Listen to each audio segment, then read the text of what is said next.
ای خدای قادر مطلق و ای ایزد یکتا، تو را شکر و سپاس میگوییم و نام پرجلال و قدوست را بر زبان آورده و ستایشت میکنیم، زیرا تو شایسته پرستش و عبادت هستی. خداوندا، تو این جهان را از روی حکمت و معرفت خود خلق کردی و در اسرار آسمانیت چیزهای عجیبی را در کهکشانهای ما نهادی. هستی‌ها را از نیستی‌ها به وجود آوردی و ما انسان‌ها را از خاک سرشتی و با دمیدن روحت ما را به موجودات زنده مبدل ساخته ای.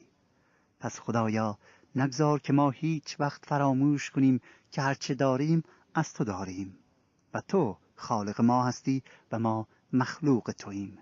نگذار ای خدا که غرور در ما رخنه کند تا تو را مورد سؤال و مؤاخذه قرار بدهیم. نگذار ای خدا که در قضاوت‌های روزانمون خود را تبرئه و تو را محکوم سازیم، زیرا حکمت ما ای خدا جهالت است و فهم ما از اسرار تو بسیار محدود. در عوض پروردگارا، ما را یاری بده تا در روح فروتنی همیشه آماده باشیم که از تو پیروی کرده و اسرار سماویت را که بر ما کشف می‌کنی آن را با روح خضوع پذیرا باشیم. این دعا را به نام و به شایستگی یگانه مظهر و مکاشفه تو، یعنی عیسی مسیح زنده می‌طلبیم. آمین.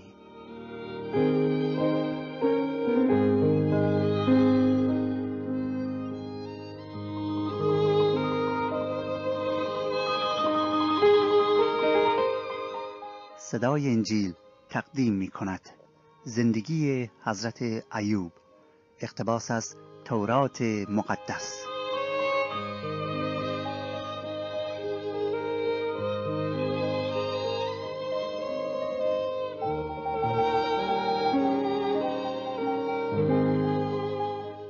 برادران و خواهران عزیزم، خسته نباشید.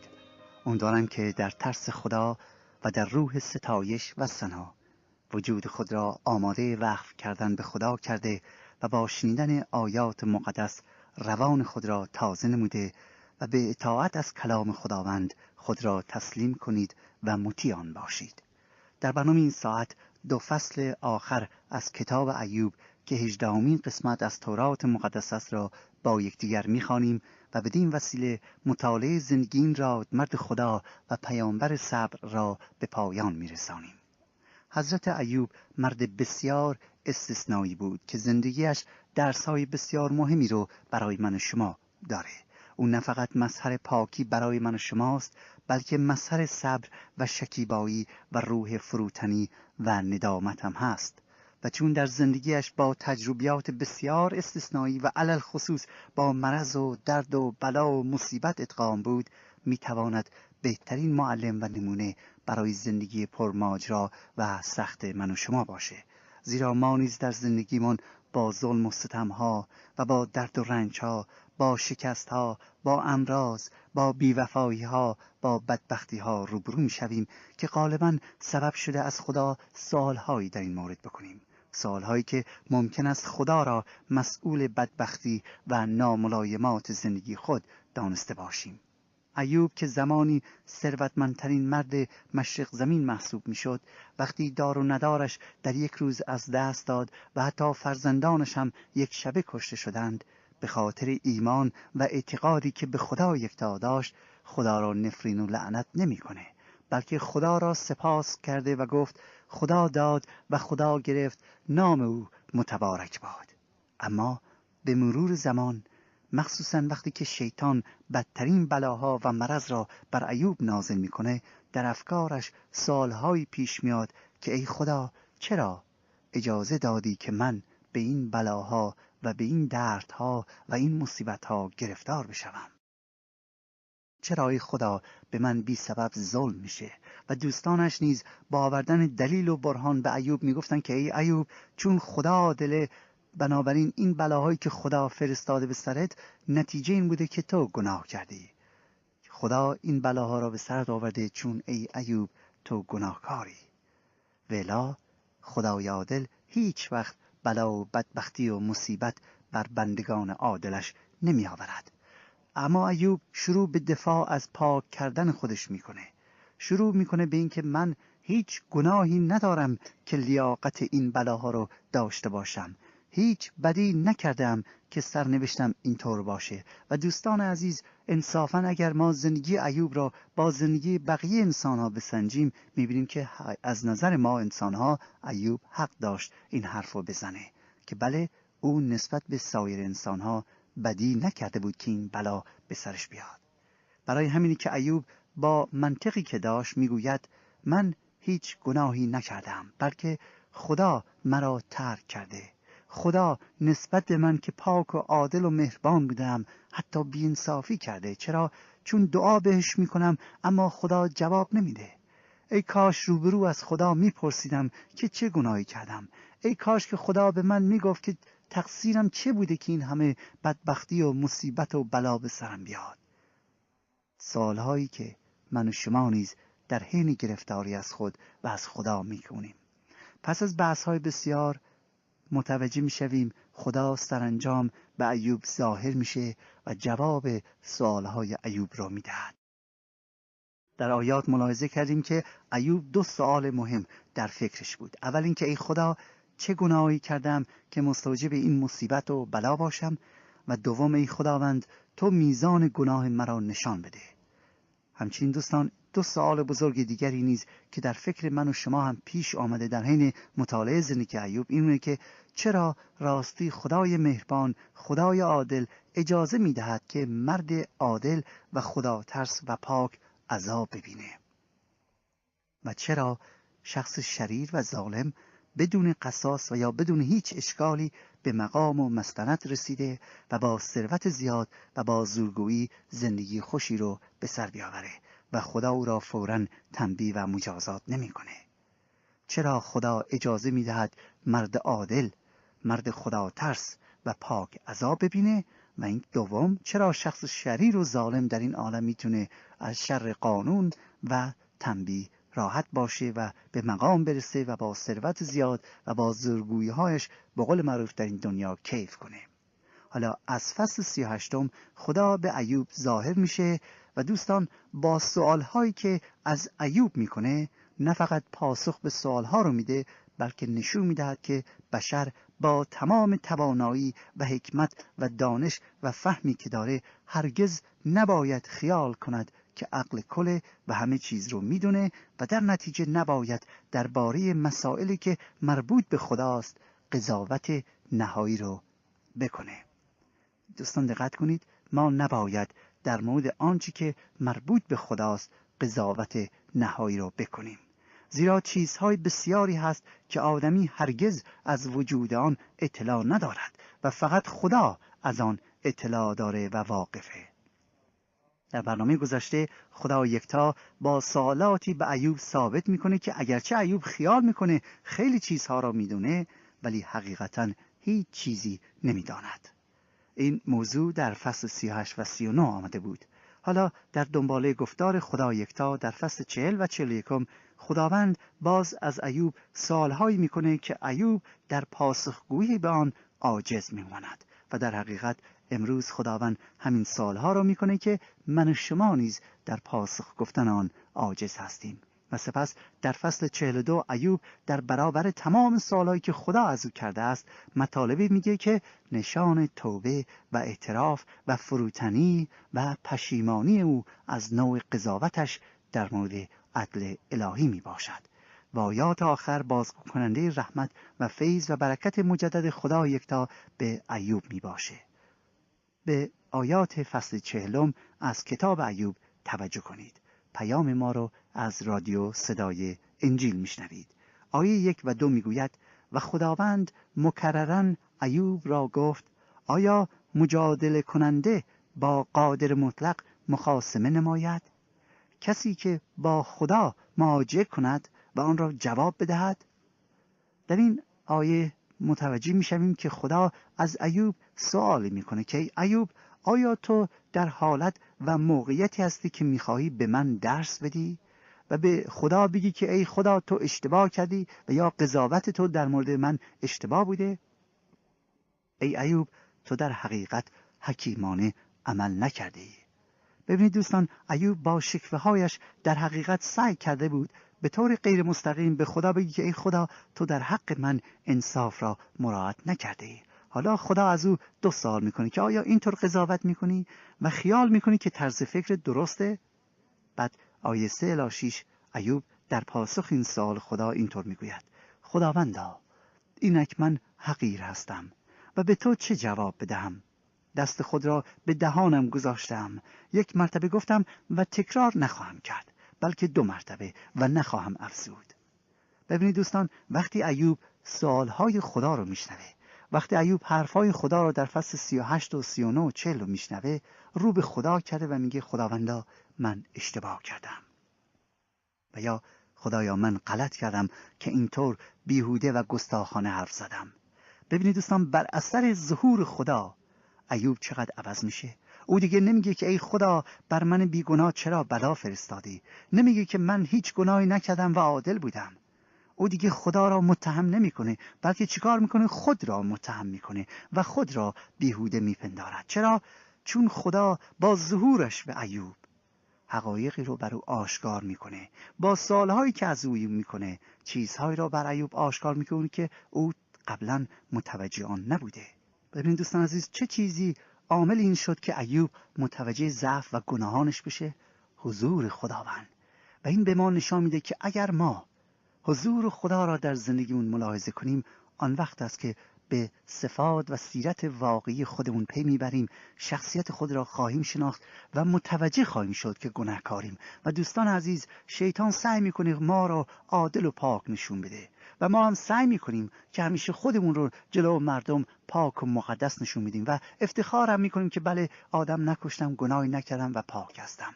ولی در لحظه‌ای که به حضور خدا بیاییم، نور قدوس خدا بدیها و زشتیها و گناهان ما رو نشون میده.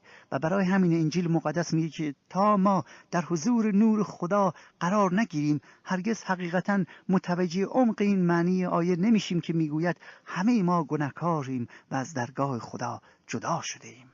حقیقتا اینه که وقتی ما بتونیم خودمون رو از دیدگاه خدا ببینیم و یا خدا آنطور که ما هستیم خودمون رو به ما نشون میده، آن وقت از تحمل کردن خودمون هم عاجز و بیزار میشویم، چون از دیدگاه خدا تمام ذرات فکری و شخصیتی ما آشکار میشه.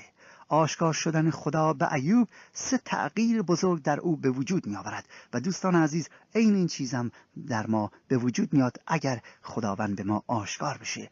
اول ملاحظه میکنیم که در رابطهش با خدا تغییر بسیار بزرگی پیش میاد. دوم، در رابطه با خودش، و سوم، در رابطهش با دیگران. او که خیلی با دوستانش جر و بحث میکرد، اکنون آرزو میکنه که ای کاش هیچ وقت از خودش دفاع نکرده بود.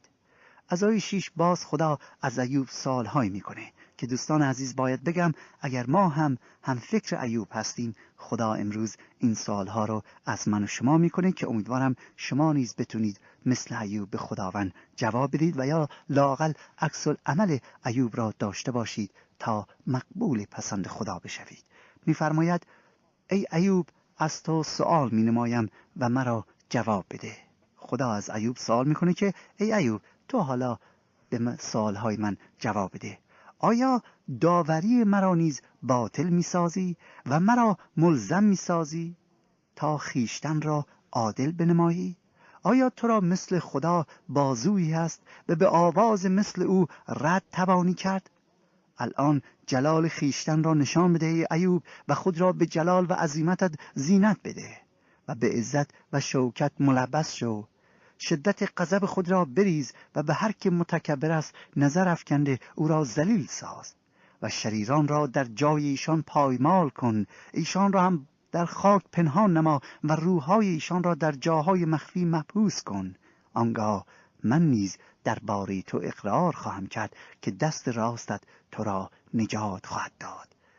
آنگاه من نیز درباره تو اقرار خواهم کرد که دست راستت تو را نجات خواهد داد. به زبان دیگر خدا میگه ایوب، تو اگه این کارها را بتونی بکنی، آن وقت من قبول میکنم که تو عادل و پاک هستی که میتونی خودت رو از گناهان نجات بدی. ببینید در این آیات خدا از ایوب سوال میکنه، میپرسه که آیا تو با قضاوتت در مورد من میخواهی ثابت کنی که من در داوری کردنم اشتباه کردم؟ آیا مرا محکوم به خطا میکنی ایوب تا خودت رو عادل نشان میدی؟ اگر خیال میکنی که تو عادلی و من اشتباه کردم، جلال و حشمت و عظمت خود رو نشون بده و متکبران را نابود کن و یا عدالت رو اجرا کن. و سپس این سوال را یک بار دیگه از ایوب میکنه که ای ایوب، کیست که بتواند در حضور من بایستد؟ چه کسی میتواند در حضور خدا بایستد و زنده بماند؟ هیچ کس. با این جمله خدا قدرت و جلالش رو به ایوب یادآور میشه تا به ایوب نشون میده که اشتباه کرده و قضاوتش درست نبوده. وقتی ایوب گفتار خدا را میشنود، دوستان کتاب مقدس میگه که ایوب صورت خیش را به خاک افکنده و از آنچه که تا به حال درباره خدا و بی‌انصافیش گفته بود پوزش میطلبد. و دوستان عزیز، واقعیت اینه اگر ما نیز همانند ایوب به عظمت و عدالت و انصاف خدا در زندگی روزمره خود پی برده و قادر مطلق و عادل بودن او را همیشه به خاطر داشته باشیم، هرگز خدا را در گفتارمان به خاطر بلاها و مصیبتها مورد سوال قرار نمی‌دهیم.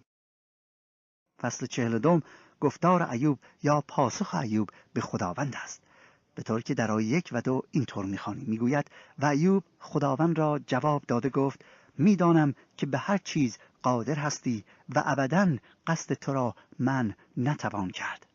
ایوب به قادر مطلق بودن و توانایی خدا اعتراف می کند که خدایا تو قادری هر چیزی را که بخواهی انجام بدهی و هیچ نیرو و قدرتی در عالم وجود ندارد که در برابر اراده و خواست تو بایستد و یا حتی مقاومت کند.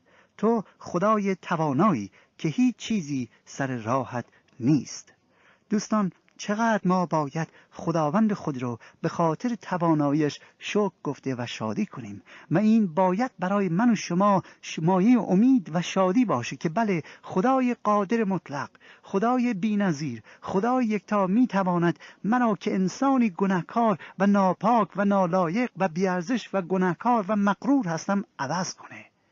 خدا قادره و میتونه من انسان بی‌ارزش رو عوض کنه، که او قادر راه نجاتی رو هم برای من که گمراه شدم مهیا کنه تا مرا از منجلاب گناه بیرون بکشه و آزاد کنه. خدا را شکر که او قادر مرا که مغرور هستم بشکنه، خورد کنه و فروتن کنه و قادر به من بصیرت روحانی و فهم و بینش معنوی عطا کند تا چیزهای روحانی را دیده و پذیرا باشم.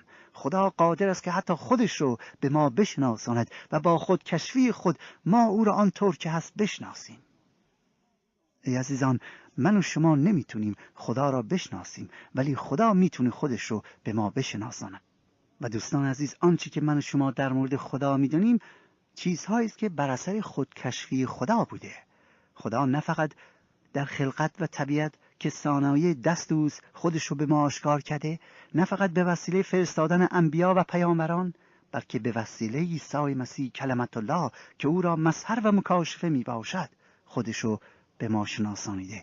و خدا را شکر که خدای توانا این کار را برای من و شما انجام داده است و او هر آنچه را که می‌خواهد انجام میده. هیچ محدودیتی صد راه او نیست. خیلی از دوستان با این جمله موافق نیستن و میگویند خدا نمیتونه خود را در مسیح آشکار سازه، زیرا آن وقت به مقام او خدشه وارد شده و یا او که ازلی و ابدی میباشد محدود شده. ولی دوست من، خود خدا میگوید قدرت و توانایی و ذات من طوری است که هیچ چیزی صد راه من نیست و نمیتواند در مقام او، در عظمت او، در او محدودیتی به وجود بیاورد. اگر او خدای قادر مطلق، خدای قادر مطلق، خدای توانا است، پس برای او امکان داره که در عیسی مسیح خود را به ما آشکار سازد، همانطوری که انجیل مقدس میگوید، بدون آنکه کوچکترین محدودیتی براش پیش بیاد. در آیه 3 ایوب به خدا میگوید کیست که مشورت را بی علم مخفی سازد؟ لکن من به آنچه نفهمیدم تکلم نمودم، به چیزهایی که فوق از عقل من بود و نمیدانستم. به زبان دیگر ایوب در این آیات اعتراف میکنه که او حرفایی زده است که از روی عدم اطلاع یا نفهمی بوده. او اشتباه کرده و خدا را بی جهت مقصر شمرده است. ایوب خیال میکرد همه چیز را میدانست. بحث‌های او با یارانش روی همین امر دور میزد. یارانش خیال میکردند که علت بدبختی‌های ایوب رو میدونن ولی ایوب هم دوستان عزیز مثل یارانش اطمینان کامل داشت که خدا بی جهت به سر و بلا و بدبختی آورده. اصولا آدمی همیشه خیال میکنه همه چیز را مخصوصا در حین قضاوت کردن میدونه. چرا؟ چون عقل محدود و حکمت جزئی ما به هر حال در جایی توقف میکنه و چون همه چیز را با چشم عقل انسانی خودمون میبینیم بلافاصله نتیجه گیری میکنیم و اصرار میورزیم که همه چیز رو میدونیم و روی آن نتیجه گیری میستیم. ایوب مرد حکیمی بود. او همه جوانب‌های مصیبت را در نظر گرفته بود، ولی سرانجام به این نتیجه رسیده بود که خدا از او روی برگردانده و به او بی سبب ظلم کرده است. ولی وقتی در حضور خدا ایستاد و یا وقتی خدا به او ظاهر میشه و با او صحبت میکنه، ایوب به حماقت خود، به ضعف و ناتوانایی خود پی میبره و حالا از خداوند طلب آمرزش و بخشش میکنه. ای عزیزان، در اینجا ما نیز میتوانیم درس مهمی بیاموزیم و آن اینه که سعی کنیم هر روز اعمال و گفتارمون رو در حضور خدا به جا آورده و اجازه بدهیم خداوند عیب‌ها و اشتباهات ما رو آشکار سازه. و البته این مشکله، این برامون درد آوره، ولی اجازه بدهید که خداوند این کار را بکنه و بعد همانند ایوب به خاطر نفهمی هامون، به خاطر اشتباهاتمون، به خاطر ضعف هامون طلب بخشش کنیم که دوستان خدا ما را میبخشه و ما را اصلاح کرده و برکت هم میدهد. نگذارید که در اشتباهات خودمون باقی بمانیم. برای همین است که انجیل مقدس میگوید هر روز با دعا و شکرگزاری و التماس به حضور پدر آسمانی خود بیایید.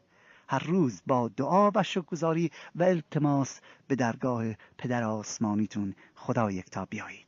از آیه 4 ایوب را می‌بینیم که بر اثر شنیدن کلام خدا دیگر خدا را مورد سؤال و مؤاخذه قرار نمی‌دهد، بلکه به او ایمان آورده، به او اعتماد می‌کنه و از او تمنا می‌کنه که به او قدرت بیشتری بدهد، که خداوندا به من قدرت بده که بیش از بیش به تو تکیه کرده و از تو درس بیاموزم. میگوید الان بشنو تا من سخن بگویم، از تو سؤال میکنم و مرا تعلیم بده. از شنیدن گوش درباره تو شنیده بودم، لیکن الان چشم من تو را میبیند. از این جهت خیشتن را کراهت دارم و در خاک و خاکستر توبه میکنم. ایوب تصویر و یا برداشت تازه‌ای از خدا پیدا میکند. چرا؟ چون خدا به نحو خاصی به او آشکار شده بود. او اکنون اعتماد کامل بر خداوند نموده بود و از او تمنا می‌کند که او را تعلیم بده. برای اولین بار پس از اینکه خدا به او ظاهر میشه و از ایوب سوالهای بسیاری میکنه، ایوب متوجه ذات خود میشه و خود را آنطور که هست میشناسه. برای مثال تا به حال خیال میکرد که شخص حکیم و فاضلی بود، که البته همونطوری که گفتم در مقابل با دیگران اینطور بود، اما در مقایسه با خدا حالا خود را هیچ میپندارد.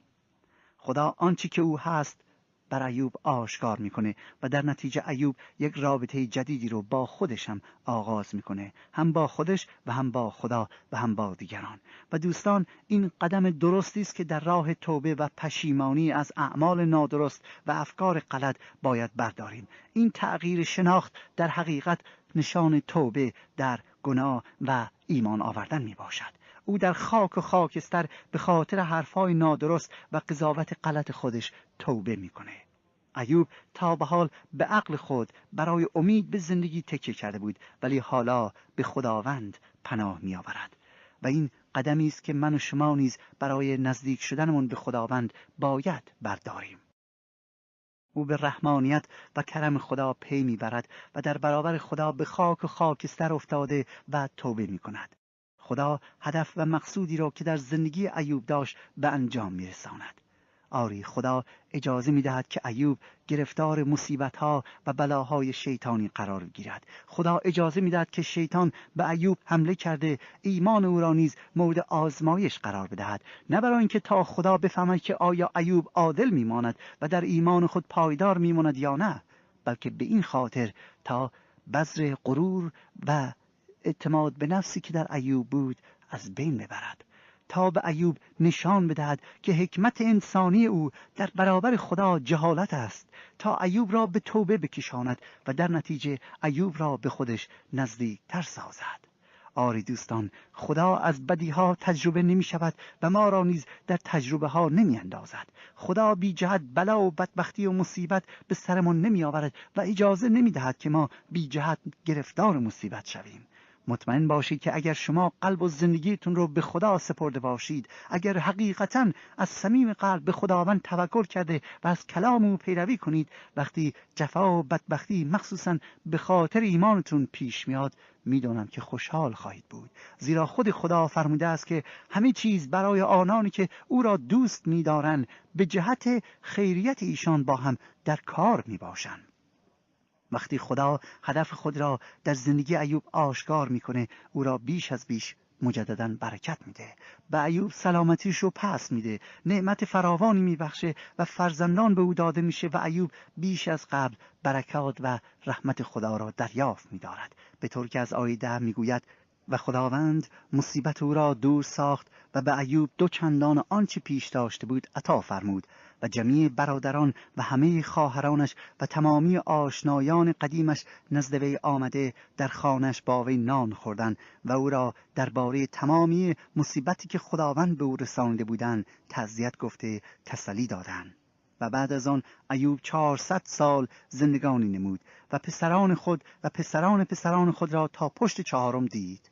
پس ایوب سال خورده شد، پیر شده وفات یافت و بدین وسیله ایوب به مرد صبر و ایمان در جهان مسمی گردید، مردی که جفاها را تحمل کرد اما ایمانش را از دست نداد.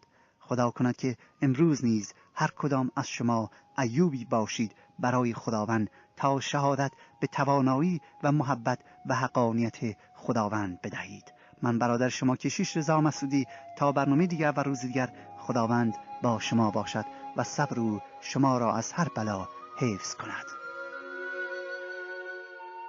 آنچه شنیدید برنامه‌ای بود از رادیو صدای انجیل.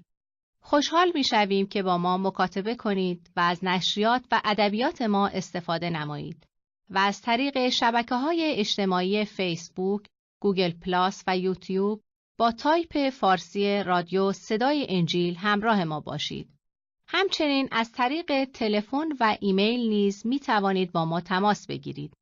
آدرس ایمیل ما از این قرار است: radioenjil@gmail.com. تکرار می کنم، ایمیل ما radioenjil@gmail.com و تلفن ما 201 616 920 1791. تکرار می کنم، 201 616 920 1791. تا برنامه دیگر و روز دیگر، خدای یکتا و مسیح زنده با شما باشد. ماراناتا، یعنی خداوند به زودی برمیگردد. آمین.